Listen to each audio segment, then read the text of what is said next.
Plural Noun Proposition papers. Today's class, we are discussing the formulating the conclusion, to formulate the conclusion of your paper. We've already discussed that in order to put together a good plural noun proposition paper, that we must begin with determining what that plural noun proposition is. We composed the outline of the paper so that you have the basic skeleton or structure. Then we prepare the body of the paper. We put the meat on, we put the facts on, we put the evidence on. Then we go back and we write that powerful introduction that gets people excited and interested. It's the hook that draws people into your paper.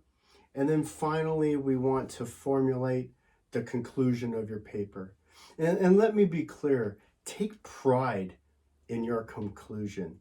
Remember, it's the last thing that people are left with. Let's say it's a final point, a concluding argument, or it's the last thing your teacher's going to read before giving you a grade. You may want to end on a high note, right?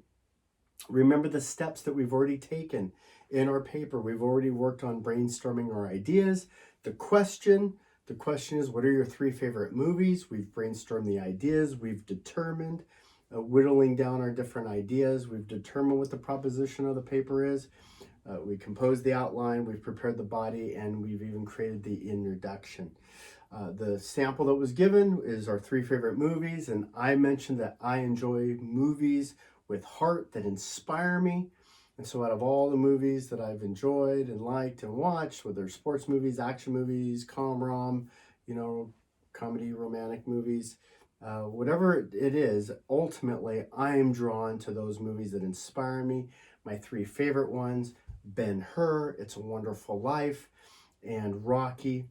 Why Ben-Hur? Why It's a Wonderful Life? Why Rocky? Why Ben-Hur? It's an epic journey about faith, about friendships, and about family. It's a Wonderful Life. It's a powerful tale of one man's contribution to his community. And then finally, Rocky, just a heartwarming story of a loser's opportunity to change. And so now we're looking at wrapping this up. We're looking at putting it all in a bow, okay? And so that final paragraph, that concluding paragraph, first of all, take a deep breath, because you already have all your information. You have all the information. You're really repeating the supporting evidence that you already have. You're repeating your plural noun proposition.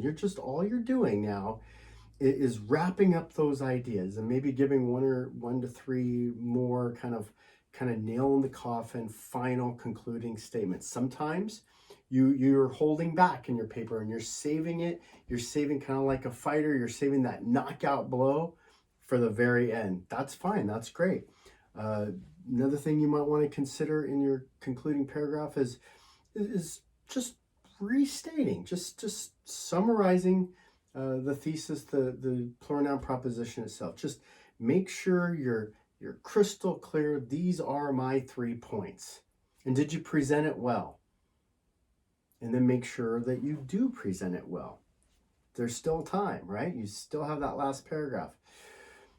Make sure that you understand what the assignment is. In that final sentence, it's like, hey, you're answering the argument. You're giving me your opinion. And then tell me why, at the end of the day, in this paper, why I should agree with you. Why should I agree with you? Not that even the assignment, tell me your 3 favorite movies. That's a very subjective thing, right? But go about it as though, you're trying to win a prize, right? Whoever wins the prize of proving that these are the 3 best movies. And so you're trying to convince people. You're trying to be persuasive in the way you communicate, whether it's orally or written. And so at the end, when you're looking at that final concluding paragraph, you can ask yourself, did I really explain to the reader why they should agree with me? Did I really win that argument? Something to think about. Another sentence you can use is, what was the overall benefit? Is there a benefit? Like, is there a benefit to liking these three action-packed movie thrillers? No, they're just entertaining. That's all.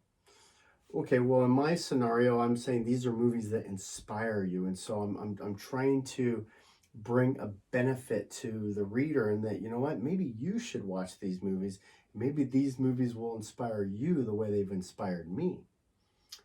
Most of our papers, our proposition papers, are arguments. We're counter-arguing a position. We're counter-arguing an ideology that's an opposition against your thesis. And so make sure that you are actually countering those arguments. Sometimes you might slip into agreement, or are you really on the other side? And then powerful concluding exclamation, a call to action. Remember, this is it. This is the conclusion. So by the end, it's like, look, we're calling you to action. We want you to do something with this, not just take information. And so, this is why politicians, they're always trying to get you to a call of action. Either donate money, vote for them, or go out and help support their cause, right? There's always a call to action. Well, in the formulation of the conclusion of your paper, remember, don't just rush to the end. Don't just, I'm finished. I'm done.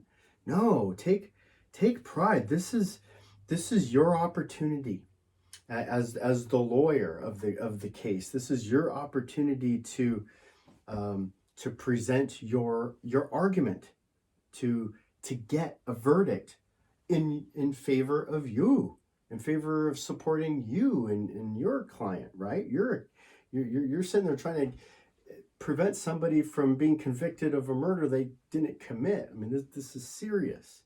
And so your position or your argument, remember, an argument doesn't mean you're angry. It just means that there's an opposition, there's a disagreement to your position. And so you're just presenting your case. This is your defense. You're answering. But you're trying to answer with the goal of winning. You're trying to win. Trying to win the debate, not just talk. Okay, and so briefly summarize the content of your paper. Remember, we're going to summarize. We're going to wrap it up. In some instances, you can go to the final conclusion of a plural noun proposition paper and get everything you need to know right there. Remind your reader of your most powerful points. Maybe your most powerful points got lost in the body of other paragraphs. Make sure you bring that back to resurface.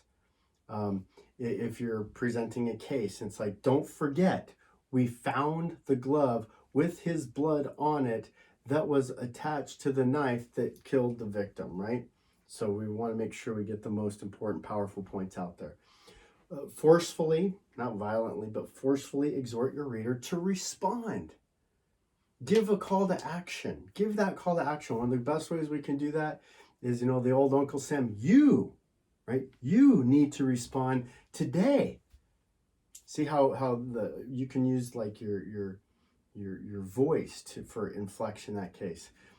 For speakers, sometimes a lot of the ways that we can use force, and I want to emphasize this because force isn't a thing of violence. It's just, you got to think impact, but I can use force in a very powerful way by lowering my voice. You need to listen. This is important.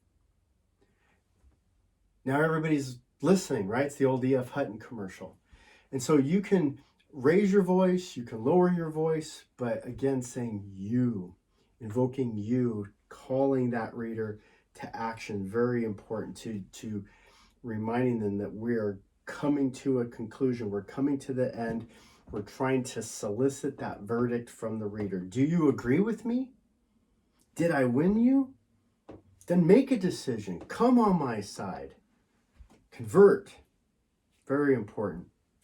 Your conclusion can also, same rules apply to what we've been doing and our other aspects of our opening and our body is, you can use illustrations, you can ask questions, you can use quotations, you can use songs, you could read a hymn, you could read a poem, and something like that, see how it ties in. And so if you're trying to have a conclusion and you're trying to be, use one of these elements, let's say, George Bailey, from It's a Wonderful Life, I'm trying to illustrate a point. And I can say, George Bailey's life was like a fruit tree. For so long, there was no fruit. Year after year, planting, watering, cultivating, pruning, grafting, water, sun, prune, graft, no fruit, no fruit, no fruit. And then finally, when at wit's end, at the very last breath of hope, the fruit blossoms and blooms, and there's a harvest beyond all belief. That's a way to illustrate George Bailey, and at the end of It's a Wonderful Life, when he realizes how great his life was, but for the whole movie, he just thought it was terrible, right? He couldn't see what a blessing he was to his community. Maybe it's a quotation. Ben-Hur.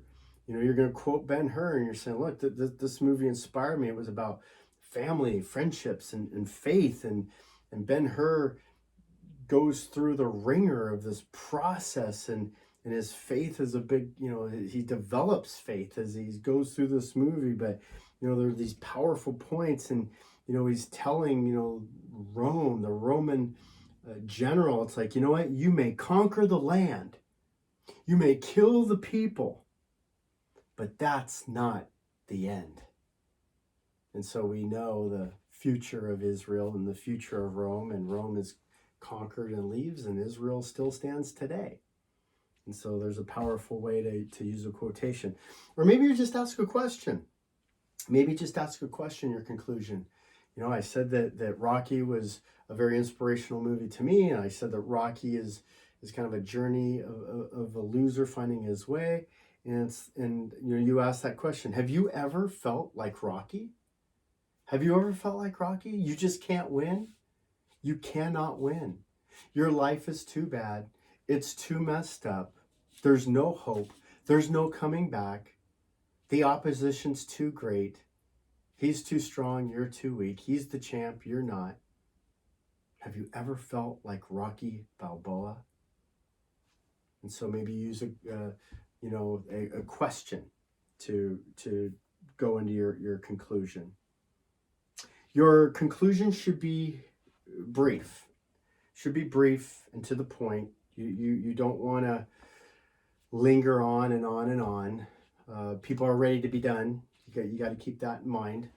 Shorter is better in that respect. And so resist the urge to then bring back a whole nother new material to add support to your conclusion. This is a quick review. It's a quick wrap up. Be short and concise. Resist the temptation to drift.